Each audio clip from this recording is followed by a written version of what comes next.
32 കോടി രൂപയുടെ സാമ്പത്തിക ബാധ്യത ഒഴിവാക്കാൻ കമ്പനിയുടെ പൂർണ്ണ നിയന്ത്രണം സ്വന്തമാക്കാനും എംഡിയെ വധിക്കാൻ കമ്പനി സഹചെയർമാന്റെ ഗൂഢാലോചന.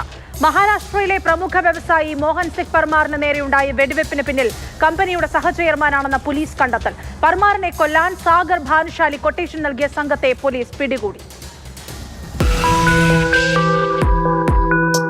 ജൂലൈ 26-നാണ് മഹാരാഷ്ട്രയിലെ വസായിലെ നായിക്പാട പ്രദേശത്ത് GSM ഫോയിൽസ് കമ്പനിയുടെ മാനേജിംഗ് ഡയറക്ടർ മോഹൻ സിംഗ് പാർമറിന് നേരെ വെടിവെപ്പുണ്ടായത്.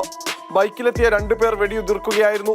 ഒരു വെടിയുണ്ട പാർമറിന്റെ തോളിൽ തറച്ചെങ്കിലും രണ്ടാമത്തെ വെടിയുതിർക്കുന്നതിനിടെ തോക്ക് ജാമായതോടെ അക്രമികൾ രക്ഷപ്പെട്ടു.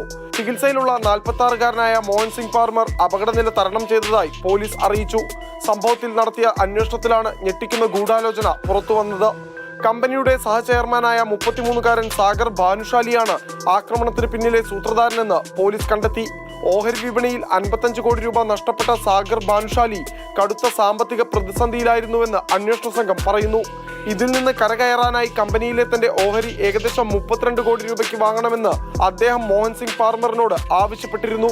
എന്നാൽ ഈ ബാധ്യത ഒഴിവാക്കാനും കമ്പനിയുടെ നിയന്ത്രണം പൂർണ്ണമായും സ്വന്തമാക്കാനുമായി പാർമറിനെ വധിക്കാൻ സാഗർ ഭാനുശാലി പദ്ധതിയിട്ടതായാണ് പോലീസ് പറയുന്നത്. ഇതിനായി 40 ലക്ഷം രൂപ പ്രതിഫലം വാഗ്ദാനം ചെയ്ത് കൊട്ടേഷൻ സംഘത്തെ ഏൽപ്പിക്കുകയും 5 ലക്ഷം രൂപ മുൻകൂറായി നൽകുകയും ചെയ്തെന്നാണ് അന്വേഷണത്തിൽ കണ്ടെത്തിയത്. ലഭിച്ച വിവരത്തിന്റെ അടിസ്ഥാനത്തിൽ പ്രത്യേക അന്വേഷണ സംഘം ഉത്തർപ്രദേശിൽ നിന്നാണ് സാഗർ ഭാനുശാലിയെ അറസ്റ്റ് ചെയ്തത്. മറ്റ് 6 പ്രതികളെയും വിവിധ സ്ഥലങ്ങളിൽ നിന്ന് പോലീസ് അറസ്റ്റ് ചെയ്തിട്ടുണ്ട്. ഡിജിറ്റലും ശാസ്ത്രീയവുമായ തെളിവുകളെ ആശ്രയിച്ചാണ് ഇപ്പോൾ അന്വേഷണം പുരോഗമിക്കുന്നത്. ഗൂഢാലോചനയിലും കൊലപാതക ശ്രമത്തിലും കൂടുതൽ പേർക്ക് പങ്കുണ്ടോ എന്നും പോലീസ് പരിശോധിച്ചു വരികയാണ്.